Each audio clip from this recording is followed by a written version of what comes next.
না 12:30 বাজে ধরছে, যাই গিয়ে পোষা তো শুক্রবারে নামাজ দেব, শুক্রবারে দিন নামাজ দেব। কিরে বন্ধু, তোরা কেন মোবাইল টিপতেছস? শুক্রবারে দিন নামাজ মজা যাইতি না আজকে? না রে বন্ধু রে, আমার কাপড় বালা না বুঝছো, সেই কারণে যাইতে পারবো না। কি কো? এই নিমন, তুমি যাইবা না আজকে নামাজে? বন্ধু রে, মাথা বিস্কুট বন্ধু, আজকে যাইতে পারবো না, কি বাসায় করবে? ঘুমাইতে হইব। তোরা যদি না যাচ্ছে কি আর করার, আমি একলাই যাই। যা বন্ধু, দোয়া করিস আমার জন্য।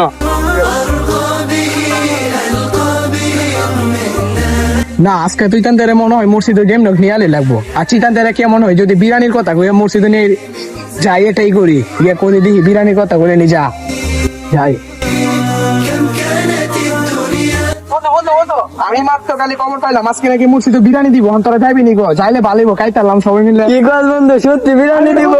ভিডিওটা দেখে কি বুঝলেন যে আমাদের সমাজের মানুষগুলা জিলাপির জন্য আর বিরিয়ানির জন্যই মসজিদে যায়, আসলে তারা নামাজ করার জন্য যায় না।